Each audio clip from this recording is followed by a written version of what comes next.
If you or your children have an academic bent, society lays out a very clear pathway from GCSEs to A-level to university into a job. And then once you're in a job, employers offer you more training. But if you're not one of those children or not the parents of one of those children, well, good luck navigating this system, because there's a whole tangle of options that are not always providing opportunities that they should. Hello and welcome to the IFS Zooms In. I'm Helen Miller, Director of the Institute for Fiscal Studies. And today we're bringing you the third in our special mini-series looking at the attainment and well-being of our nation's young people. In the face of what I think are some pretty worrying statistics, I've been spending the summer asking, are the kids okay? We are working our way through the 4 pillars of the government's Opportunity Mission, which aims to break the link between a child's background and their later life outcomes by tackling inequalities at all ages from early childhood through to early adulthood. So we've gone through the early years, we've gone through schooling, and today we are looking at the post-16 education and skill systems. That's all of the education and training that happens after the compulsory school leaving age. I think it will be evident to all of you listening that the skills that we equip our young people with as they move into adulthood and into work are really important. And I don't think I'll be giving away any spoilers when I say that while some of our young people have excellent opportunities, including through some of our world-class universities, too many of our children don't have such opportunities. And today we'll be talking in particular quite a lot about the further education system, which has had some neglect and is not providing the opportunities it should. So to have those discussions, I'm delighted to be joined by Christine Farquharson, who's an Associate Director at the IFS. She runs our education work, and regular listeners will recognise that she is my podcast buddy for this special series. I'm also absolutely delighted to be joined by our special guest today, who is Sir Philip Augar. Philip started his career in banking and has written many books about the financial industry. But most importantly for today, he chaired the review that was run by Theresa May's government looking at the post-18 education system. So Philip has thought about these issues a lot, and I'm delighted that he's going to join us and share his expertise. So Philip, Christine, welcome to you both. So why don't we start with GCSEs? So young people in England got their GCSE results last week. And I think the GCSEs are a good place to kick off our discussion today, because they're basically the point where the education system in England bifurcates. You get put on 2 different tracks. So Christine, last week we talked about how, at least on average, educational attainment is going up. And I think last week's results continued that trend. But you've looked at the numbers, and I think what you're going to tell us is that actually there are still lots of children who are missing out on some kind of basic benchmarks. Yeah, that's right. So if we wind back to last week when we were doing the school age, looking at the schooling years, we saw that there was this increase or this improvement in young people's skills and young people's attainment. If you go back to 2006, for example, we had about half of that cohort meeting this benchmark of 5 good GCSEs. If you look at the students who got their results last week, you see about 60% of them were meeting a benchmark of good English and maths results, and actually about 2/3 of the 16-year-olds who were sitting those exams for the first time were meeting that benchmark. So that's really good, right? That's a decent increase. There's clear improvement, and I mean, the standards have changed and the exams have been, the grading system's changed. So there's other stuff going on there, but there's clear improvement here. And that's really important, because actually meeting those benchmarks at age 16 becomes a really important driver of your opportunities down the line. There was some research by people at LSE that looked at the impact of literally just missing out on what was at that point a grade C in English. So by 1 mark, missing out on having that grade C, that kind of good GCSE pass. And they found that the kids who missed out by that 1 mark, who had the same ability as those who sort of just edged it, just got over the line, but the ones who missed out were about 6 percentage points less likely to be in education when they were 18. And even more worryingly, they were about 3 percentage points more likely not to be in education or employment or training. And so there's kind of pretty serious long-term consequences from that very, very marginal effect, that very, very marginal occurrence that happens to you of, did I just edge it or did I just fall short of that GCSE? And if we look at that, if we take this context of, okay, 2/3 of 16-year-olds sitting their English and maths for the first time or passing, that's great and well done to them. We do also have to think about what's happening to the 1/3 of that cohort who aren't quite meeting that benchmark, and what it looks like, what the system provides for them, what opportunities they're going to have down the line to be able to continue in their education and to be able to translate that into meaningful work and a meaningful sort of successful, happy, fulfilled life down the line as well. And it's really striking, isn't it, that there'll be some children who are struggling and they're not getting their GCSEs. But what you've just highlighted, that there'll be two children who are basically identical. It's just that one got lucky and got an answer to one extra question right, but their whole life is changed as a result of that one question on that one day. And it's worth highlighting, isn't it, that GCSEs do put you on a path. So if you get enough grades, you go maybe onto an academic track and into the university system. And if you don't, then you're either maybe, as you said, not in work or education at all, but or you're into sort of a further education tracks. Maybe Christine, walk us through the kind of two tracks that happen after GCSEs. Yeah, so as you say, the easier track of this is you met your good GCSE benchmark and you're a sort of academically oriented person. You maybe go and you do your A levels. Everyone sort of knows what those are. So you pick your subjects, you go and study for a couple of years. Once you've done A levels, by and large, you tend to go on to university, and then you're studying for 3 years, you're earning your degree. And then you sort of understand, everybody kind of understands what that system looks like, not least because we hear an awful lot about it in the news, right? When we think about journalists who are talking about this, usually they went to university. Often their kids are going to university if they have kids. So we understand that system really well. If you're somebody who decides not to go down that more academic track, or perhaps your results don't support it, one thing that you do if you don't get good GCSEs is you spend a lot of time resitting them. So you spend a lot of time kind of redoing those English and maths qualifications and trying again. Actually, a lot of people who do those resits eventually do end up being successful at achieving that GCSE level qualification, but the vast majority of them never progress any further. So they never progress to an A level or the equivalent of an A level. Their education sort of stops at that essentially age 16 level qualification. And that matters because they're put into a system that is a lot more confusing and a lot more complicated and a lot more difficult to navigate. They end up in a further education system where there are many thousands, tens of thousands of different qualifications. It changes all the time. Regular listeners to our podcast, particularly during the election, will remember the absolutely incredible statistics on the number of reforms that the system has seen. And they end up in a system so they don't really necessarily know what the system is doing. They don't have good information about the decisions they're making. Their employers don't necessarily have good information about the value of those qualifications. And the system as a whole doesn't necessarily have the funding or the long-term policy continuity to be able to build up that reputation or be able to deliver this sort of sense of, actually, no, this is a really solid alternative to an academic route. And so if you end up going down that more vocational or further education pathway, you're making a lot more high-stakes decisions that you probably don't understand very well without an awful lot of support to help you navigate it. So, Philip, I was really struck. I was reading your review, swatting up for this, obviously, and I was really struck by the opening paragraph. I'm going to read it for our listeners and then we'll talk about it. So, the opening paragraph says of the review, post-18 education in England is a story of both care and neglect, depending on whether students are amongst the 50% of young people who participate in higher education or the rest.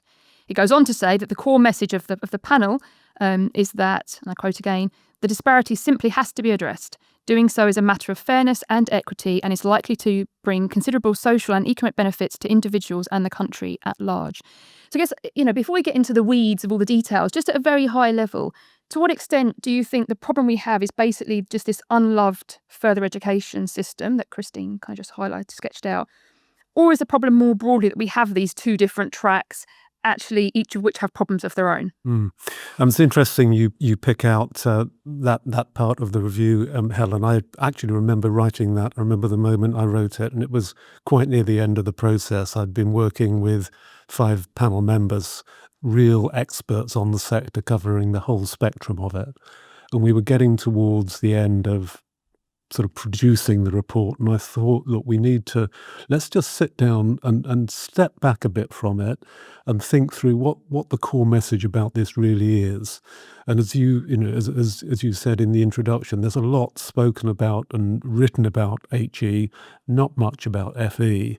And the more I thought about our work over the previous year, all that I'd heard from our research is meeting people, meeting young people, meeting employers, meeting colleges, meeting universities, it struck me that this was absolutely the core issue. And although a lot of progress has been made in the period since then, I'd very much endorse the direction of travel taken by previous governments and particularly this government in the last year or so, there's still a lot of work to be done. And, the way I start to look at this, I mean, education brings a lot of benefits. Higher and further education brings a lot of health, cultural, all-round benefits. But this is the Institute for Fiscal Studies, so let's talk about employment. And if I look at the employment market, I mean, I tend to kind of just broad brush stuff. I sort of look at 4 areas. So I look at basic skills. So, for example, the care sector, shortages of staff. I look at the intermediate area, so things like construction, shortages of staff. I look at the higher technical areas, nursing, digital skills, shortage of staff. I look at the graduate market. Graduates are finding it very hard to get a job at the moment. So I think that the labour market is telling us this is where we should be looking. It's a matter of fairness, of social equity, and downright economic necessity. Because if you can start to fix the skills system, you start to fix the productivity problem, you then start to generate the kind of funds in the national exchequer that can fund properly health, education, all the other public services. So it's still, I mean, it's now 6 years since I wrote those words, and it still feels to me to be the burning issue for all the progress that has been made. Yeah, I think that's right. I mean, it'd be great. I know your panel spent a long time thinking about kind of what the skills system should deliver. So obviously you've mentioned some areas there where there are skills shortages sort of today. Of course, we don't know exactly what the labour market will look like in 5, 10, 15 years. There are big shocks that come along. Artificial intelligence could change things quite a lot, for example. I mean, how do you think the government should be thinking about what the skill system needs to deliver so that it's sort of robust and flexible enough that it's not just delivering what we need sort of yesterday, but it's future-proof? I think it's a combination of things. It's got to look at the here and now. It's got to look at the 5-year parliament cycle. It's got to look at things within that period.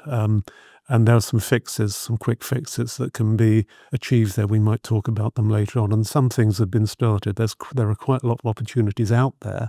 The problem for young people and adults, I'm very interested in adults actually. What happens to the group that Christine described as they move through life into the labour market? What happens to them? How do we give them another chance?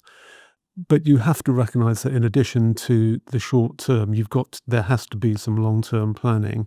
And you mentioned AI, Helen, and I mean I think this is probably more impactful for employment even than the dot-com revolution of the 90s. I think back to this is more like the Industrial Revolution of the 19th century, and I think that government, the DfE, obviously employers, and particularly universities actually need to think this through very carefully, because I think the employment needs of the 2030s are going to be very, very different to what they are now. You can see signs of this already. The labour market is telling you this. You see white-collar firms cutting back on graduate entry-level jobs. You can see auditing, banking, a whole range of industries preparing for this. You wonder what's going to happen in advanced manufacturing. You wonder where future jobs are going to be in call centres, what type of jobs those will be. So in addition to fixing the here and now, adjusting to today's labour needs, there has to be this long-term planning as well. So that's a job for employers, a job for universities, a job for the Department for Education, but also this new body, Skills England, needs to be looking into this space too. So a huge, huge challenge. And at a high level, Christine, in some ways this is, I agree with Philip actually. I think AI could really be huge in how it reshapes labour markets. But in thinking about sort of general skills versus specific skills, and there's always a bit of a tension between, do you want to equip young people with actually very specific on-the-job skills that mean they're ready to go for a job tomorrow, or the more general skills that could be widely applied, and you might want different things for different people at different points in their career. I mean, what do we know about how government can navigate that? So I think we've been really deliberate so far in this podcast about talking about the further education system rather than what it's sometimes called, which is the vocational education system. And the reason we've done that is because actually the further education kind of umbrella covers, yes, a lot of really specific on-the-job training, things like apprenticeships or quite, a nursing qualification, for example, or a kind of occupation-specific piece of training. But it also covers this wide set of functional skills training, so getting people up to a basic level of literacy or a basic level of numeracy or building that more general set of skills. And I think the right answer is going to have to be that we have some of both of those. When you move more into the occupation-specific training, then you are making something that looks a little bit more like a gamble on what the future labor market is going to look like. And so thinking about, as Philip says, actually, how confident are we in long-term planning for this? How much do we think we're really able to look ahead and predict those needs becomes really important, and employers absolutely have a role in that. When you look at these more general skills, that's something that in principle people can move around and shop between employers a bit more. But I think the final kind of crucial piece that Philip also mentioned is this concept of second chances. So at the moment, the system very much, and this actually applies to the academic route as well, the system very much is you go, you do some education, you maybe work for a year or two and maybe come back and do a little bit more education. But by the time you're sort of, let's say, in your late 20s, early 30s, the education phase is kind of done. There's not a lot in the sense of actually what's the lifelong continuing offer. And if we look at the number of adults, for example, who are taking education, or if we look at spending on adults taking education, it's down by something like 40%. So there's been a really big change here and a really big pivot away from these continuing education opportunities, which has got to be part of the answer if we're looking at a labor market that gets reshaped. There might be hope on the horizon with things like the lifelong learning entitlement that the government's kind of working to deliver. In principle, that should give people something that's a bit more like their education pot of money that they can draw on at multiple points of time and take something a little bit more modular, so little and often. We don't really know what that is totally going to look like yet, and there's a lot of questions about whether the provider market is really going to be up for delivering those entitlements. But I think this direction of thinking of, yes, we need to sort out the sort of functional skills for people exiting GCSEs without those good GCSEs. We need to sort out sort of early career vocational training for jobs where we have specific skill needs. But we also need to think about this third piece of the lifelong and continuing education. And that's the piece that's, I think, has seen some of the biggest cutbacks. So, Philip, you mentioned earlier that you think there have been some places where there have been progress. I mean, is this one of them, the kind of lifelong learning? Are we making progress? Yeah, Christine put it very well. So this is potentially a big thing, and Christine touched on the opportunities and the potential problems. So, I mean, just to recap, it gives all adults an opportunity to draw down their student loan, if you like, in bite-sized chunks, to do modules, to do parts of a degree that could build to a degree in future, or that might not. Really importantly, it covers tuition and maintenance, and it's really a potential game changer. This could be. Young people could decide that instead of taking a 3-year degree straight off at the age of 18 or 19, they might just want to take this rather gradually. There could be a 2-year degree, there could be a 10-year degree. It could be that level 4, the equivalent of a first year of a bachelor degree, is actually exactly what they want. This is potentially a big thing. It doesn't start until 2027. January 27 is when the first courses start. So effectively, I'm guessing, really September 27 is when this could kick off. And I really hope to see an awareness of this from employers. Huge publicity needed from the Department for Education, and I think we're seeing some signs of that. But critically, there needs to be an enthusiasm for this from providers, particularly higher education institutions, universities. And it seems to me, I mean, talking to vice chancellors and governing bodies, they're about split on this. Some are very enthusiastic and see it as an opportunity. Others see the risk of kind of cannibalization of their 3-year offer. So I'm really hoping that governing bodies, vice chancellors, understand that as the population of young people peaks in 2030, then dipped back quite sharply over the next 10 years. We know this from demographics. This is their opportunity to build a different business model, which could be good for them. And it could start to solve the sort of indigestion in the graduate market that I spoke about earlier, and start to open up chances for, if you like, late developers. So for that group, it's great, potentially really good. And I really encourage all parts of the sector, employers, government, institutions, and the kind of mayoral authorities and local government to get behind this. This has got the potential to be a game changer. And at the moment, it's kind of a little bit maybe just off the launch pad, but let's get those rocket boosters going. For them, for that group, that's good.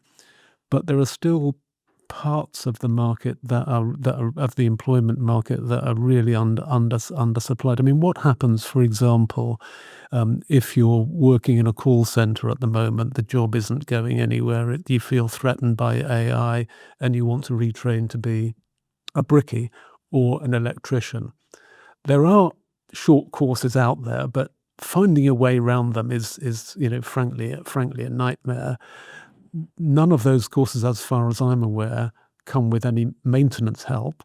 So if you're doing that already demanding day job in a call center or driving an Uber or whatever, you've then got to sort of either stop that or find the time in your spare time to retrain.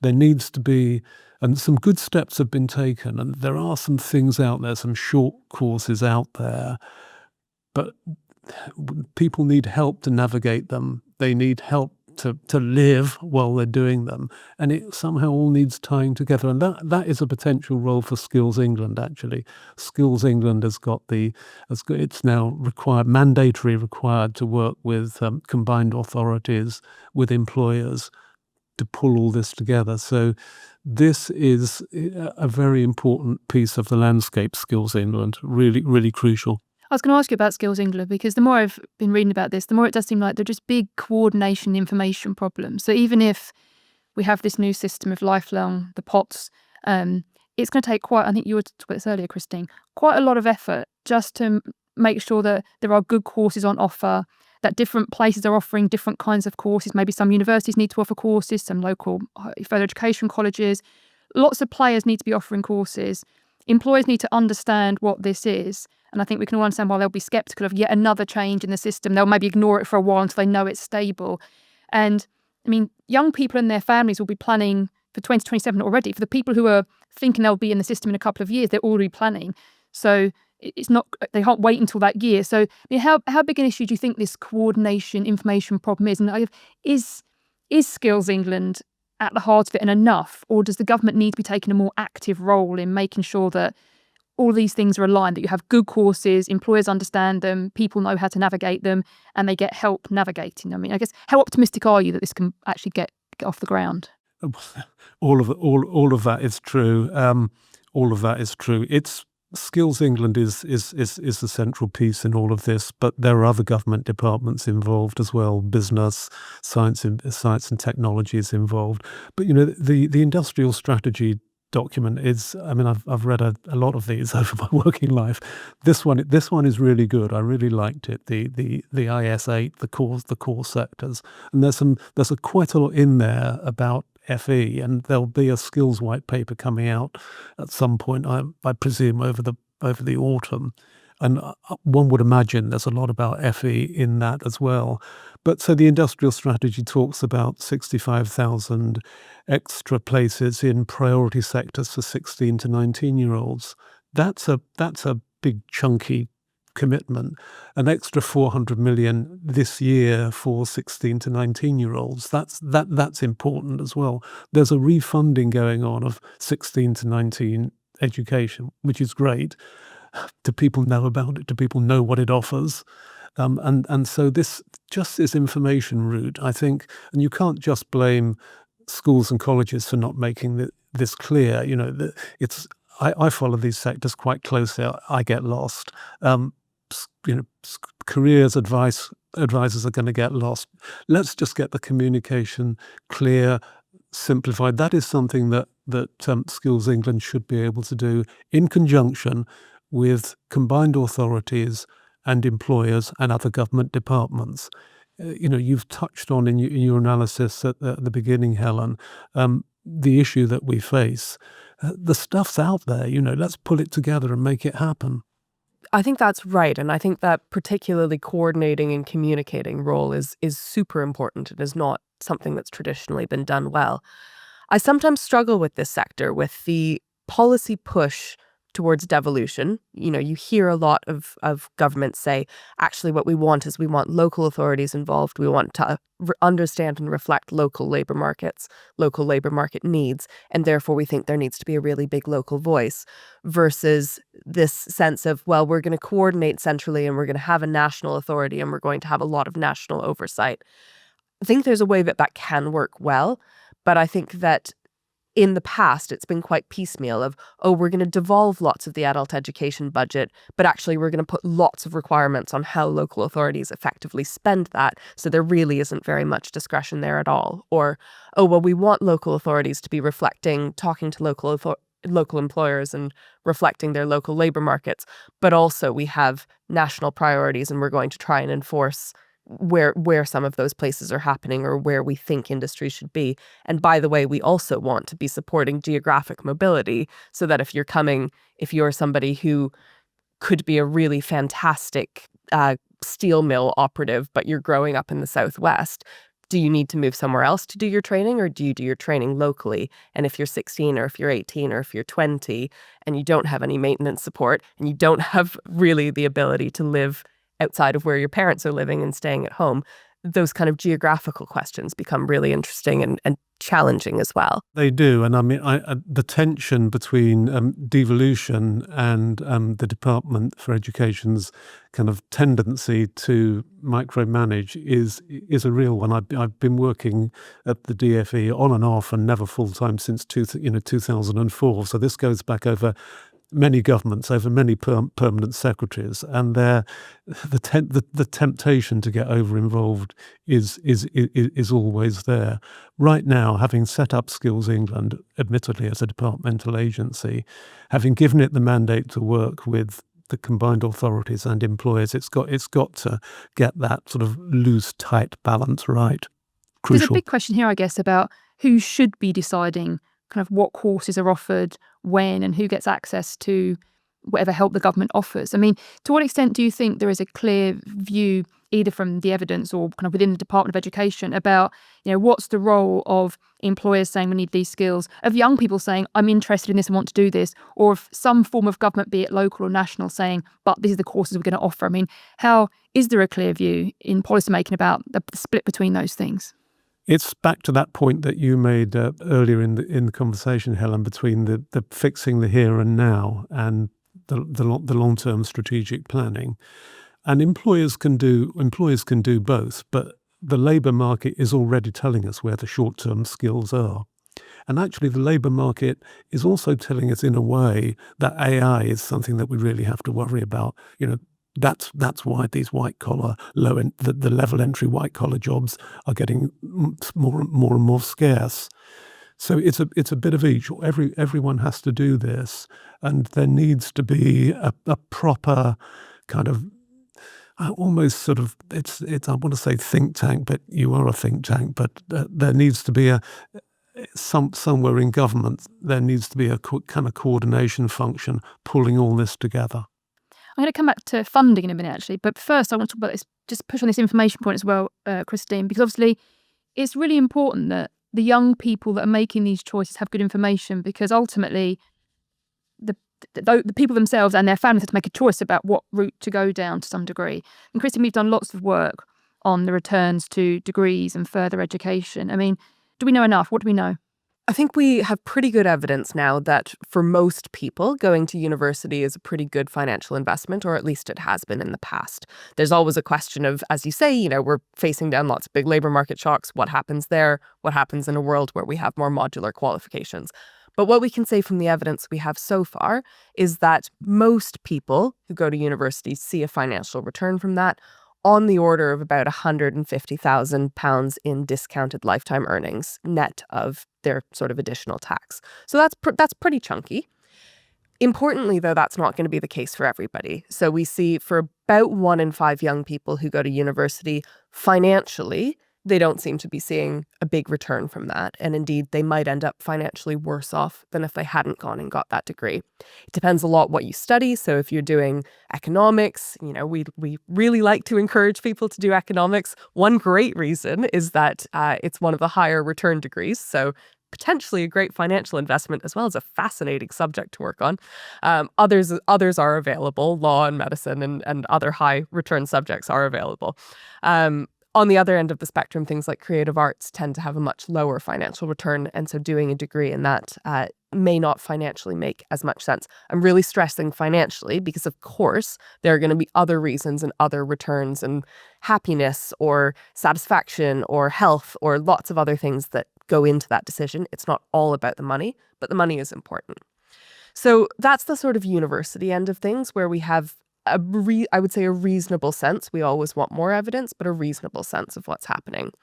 On the vocational side, we've seen a real kind of push to make similar evidence available over the last 5 or 6 years. And I think what's coming out of that is that it looks like for a lot of these kind of vocational or further education courses, there are positive returns as well. Some of those are actually pretty chunky. So if you're doing level 3 apprenticeship, for example, you might be looking at something like £90,000 of discounted lifetime earnings. So there's pretty big returns there. Where I think we struggle more on the further education side is because there are so many of these different qualifications, and because people take a much less linear route through the system. They're often kind of combining different qualifications, or it's not entirely clear what their outside option is, what they would be doing if they weren't doing that qualification. It's harder to evaluate, and it's harder to be really precise about here's the financial return you can expect. The fact that we change the system every 5 minutes also really makes it very difficult for researchers to be able to generate that evidence, which in turn makes it difficult for young people to understand what they can expect and whether it's worth shelling out for the maintenance and shelling out for these course fees, and also for employers to understand, actually, you know what, that qualification, other employers tend to give a wage premium for that, and so we think there's probably something valuable there. And I think I'm right in saying that echoes the kind of conclusions of the review, in the sense that there are positive returns to education, and there is more that we as society could do to make sure that we have more training, more and better training opportunities post-16. And I come back to that. Let's talk about funding, because so far we've talked about kind of what a system should be trying to offer. Of course, someone's got to pay for all of this. So I'm going to first ask you, Christine. I know you've brought some statistics along with you, and I love statistics. What does it look like? Who is currently paying? How many resources are going into this system? So it depends which system we're talking about and which kind of people we're talking about. Let's start with higher education, because that gets lots of the headlines, and that's in some sense a little bit of an easier part of the system to understand. So teaching resources per student are about £10,000 a year in the higher education system. That's been squeezed a lot. So teaching resources includes both the tuition fees that the students themselves are paying, but also the grants that they're receiving from central government. It's been squeezed a lot. And so if you look back to, if you look at what's happened to the tuition fee cap, that was increased, that was trebled in 2012. It was then frozen in cash terms for more than a decade. And so it's basically fallen by 20% in real terms. And in real terms, it's basically back to where it was in 2011 before we started with this trebling. So that's one challenge for the higher education sector. The HE sector has largely dealt with that, or partly dealt with that, by bringing in a lot more international students. And because international students pay much higher tuition fees than domestic students, they've been able to cross-subsidize the teaching that they do for domestic students. That has been very helpful so far. And so even as recently as a few years ago, sector-wide, there were reasonably sized surpluses. That's starting to look a lot more tricky in the last couple of years, both because of sort of UK policy decisions and a general sense of unease about, do we really, how is this impacting the migration figures, and are there sort of wider political concerns around who we're bringing in? But also in terms of the market of, there's going to be some limit on the number of international students that we can bring in. We probably haven't reached that yet, but there's a sense from universities of, actually, we do need to think about where else we can go and what else we could do. So the recent decision to allow the fee cap to rise in line with inflation is I think, a good one.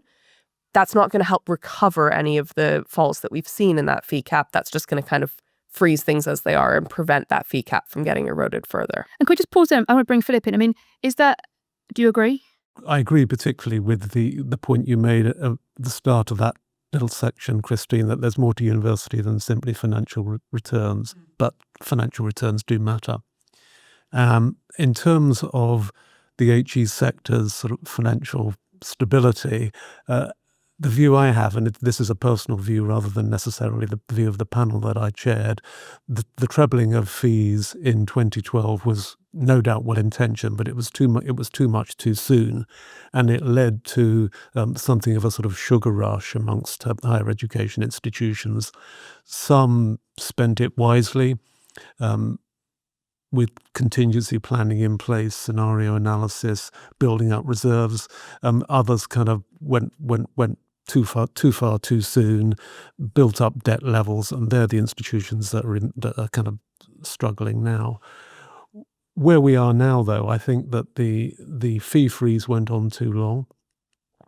Really, it went on probably a year too long in my view. There was some fat that needed to be sort of eked out of the system. That had gone really by, I don't know, 2021, 2022. So we needed an increase sooner than we got it. From here, I think if we get inflation-linked increases in the fee, that would be sensible.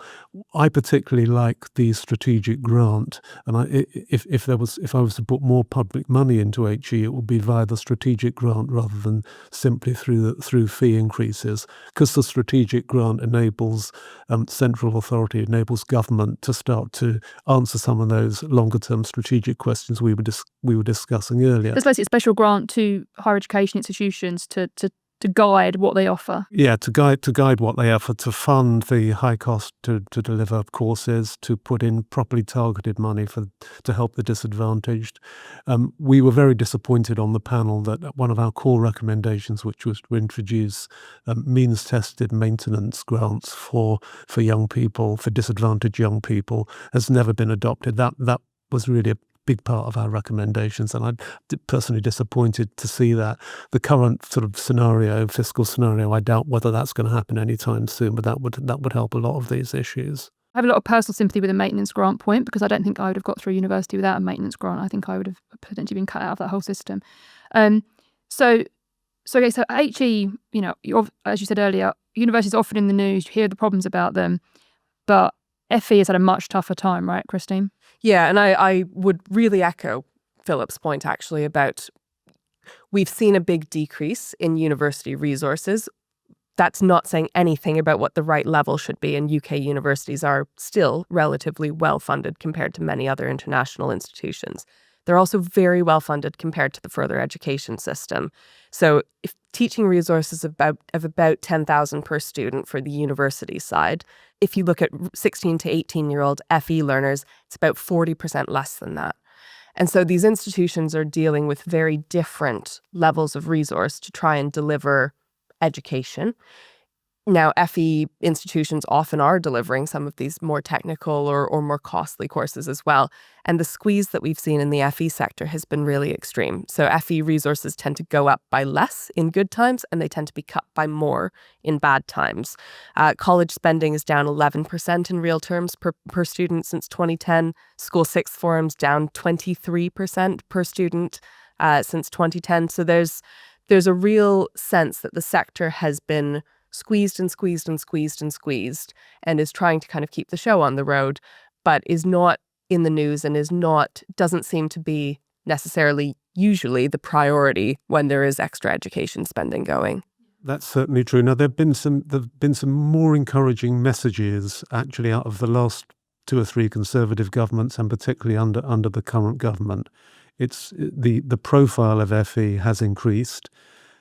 There's been an increase in real terms funding for FE in the last year.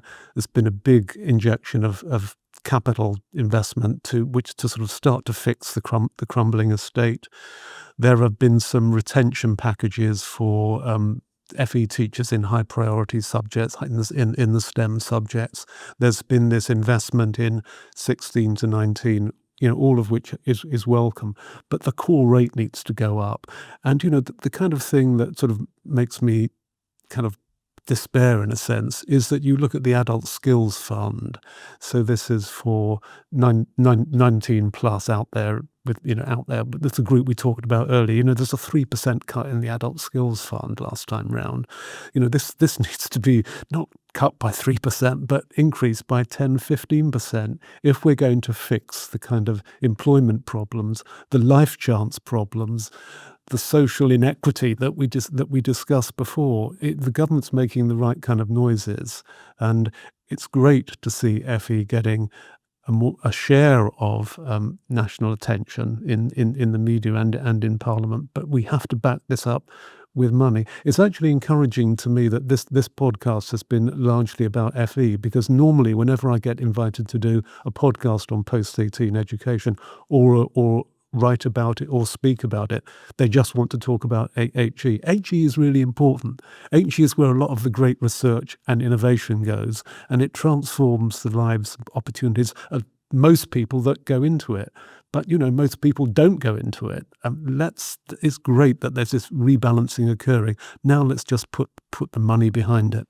I completely agree with that. That's why we're doing it. But on the money point, do you think it's just that government needs to put money, so taxpayers need to stump up the money for more investment in skills and education for older people? Or do you think actually there needs to be a bigger role for employers, or maybe for young people themselves? Have you got a view on that, Philip?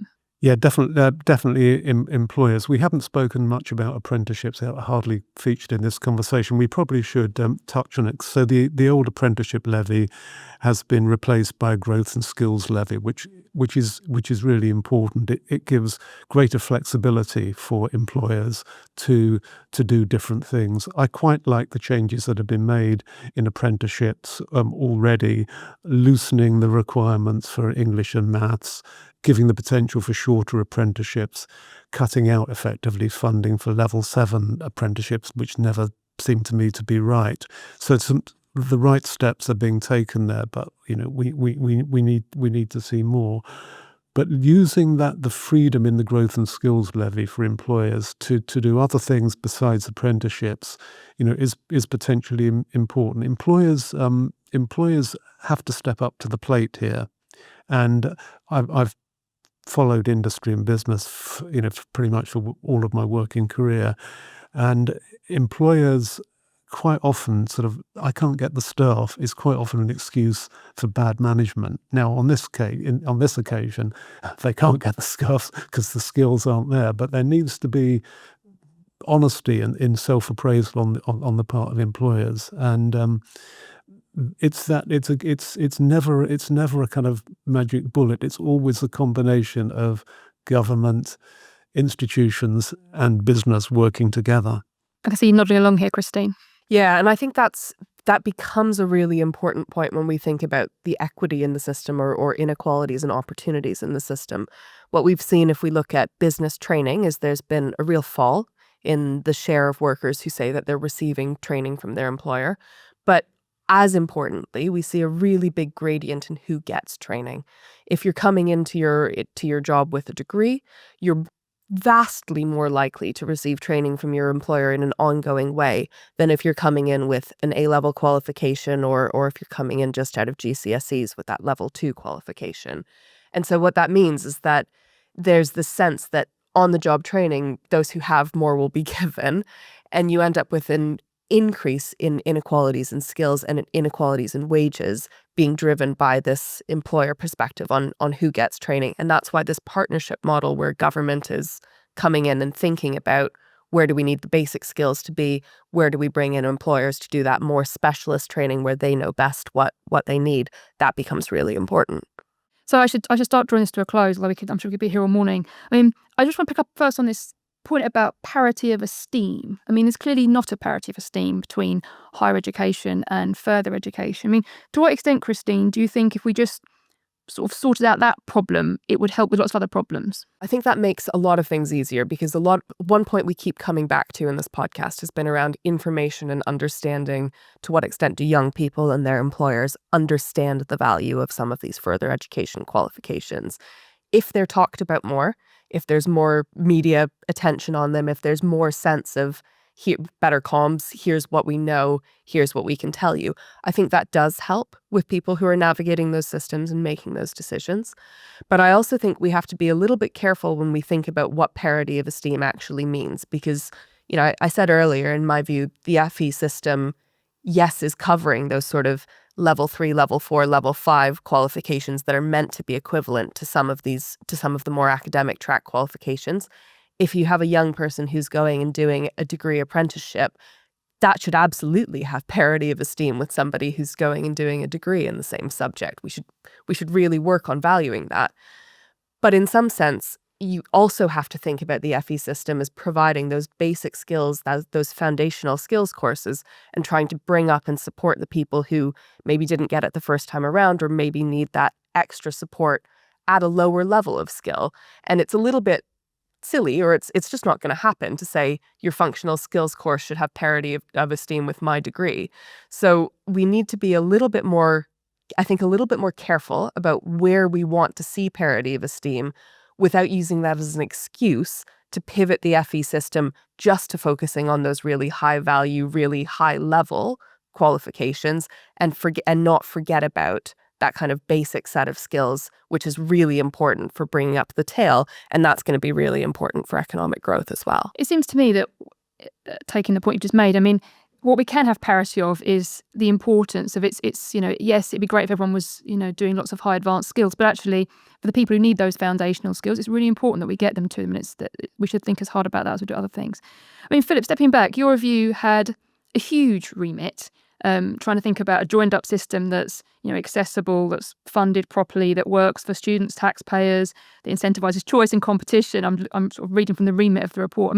Stepping back, how much closer, or further, I guess, how much closer do you think we've come to the kind of the goals of your report now relative to when you set out about it? Direction of travel has been good. There have been some places where the direction of travel has gone too far, and there have been other places where it hasn't gone far enough.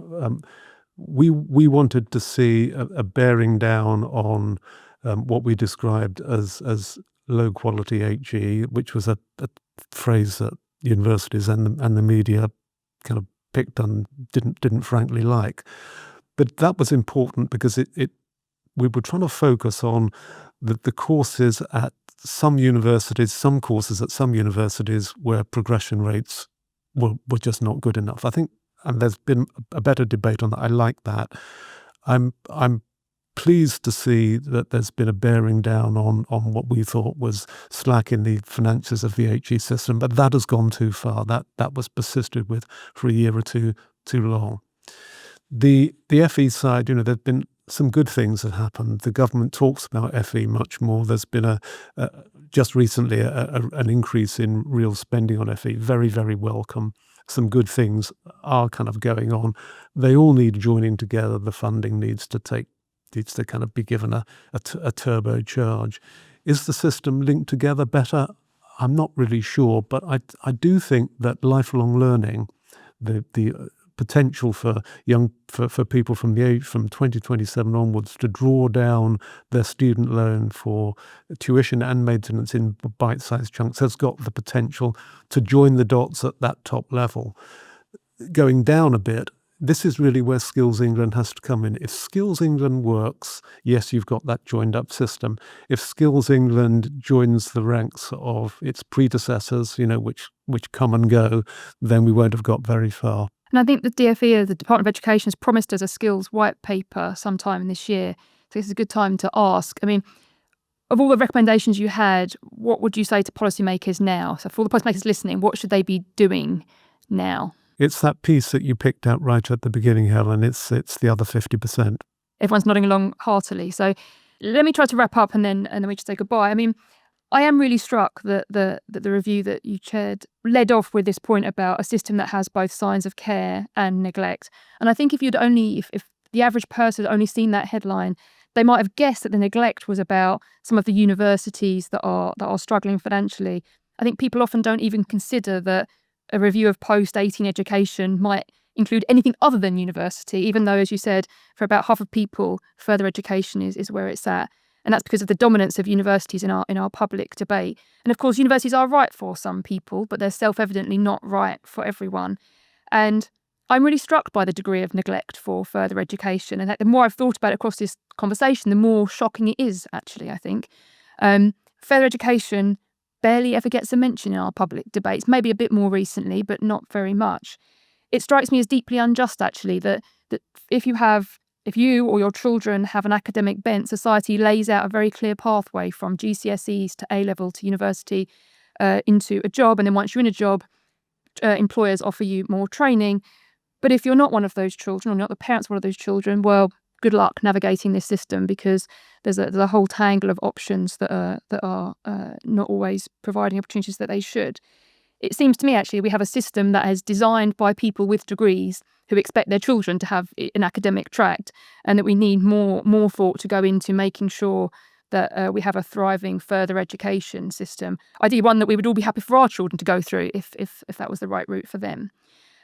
So we will keep banging the drum for further education. I think everyone's nodding along to that. I think also, stepping back, this conversation is a great example of something that I've spoken about lots before, actually, about we need higher productivity and growth in the UK. There is no silver bullet there. We need to do the hard yards across lots of different policy areas. And this is a great example. You need the detailed policy across all of the post-16 education system, the joined up system for all children, to make sure they're getting skills, and not just when they're 16, 17, 18, but right through their lives. And if we can crack that nut and have a stable system that students, their parents, employers understand, then I think the review is right. We could unlock some of those productivity gains. So for now, we will be watching carefully what the government does next, and we'll be shining a light not just on the future of universities, but on the future of further education. But for now, let me say a huge thank you to Philip and to Christine and to everyone who is listening to the IFS Zooms In. If you join us next Thursday, you can listen into the final part of our mini-series, where we're looking at not just the education system. We're stepping back to look at broader family life and at the government's aim to ensure that every child has a safe, loving home and that families can afford the essential. So away from education. And if after listening to this you have questions, please send them to us at podcasts@ifs.org.uk, because at the end of the series we're going to run a special Q&A to bring parents, teachers, young people and others into the debate. But for now, if you enjoyed this episode, please do subscribe wherever you get your podcasts, or share it with anyone who you might think is interested. And if you'd like to support our work and keep the podcast going, you can become a member for as little as £10 a month. You can just check the link in the episode description. But for now, thank you again for listening, and we will see you next time.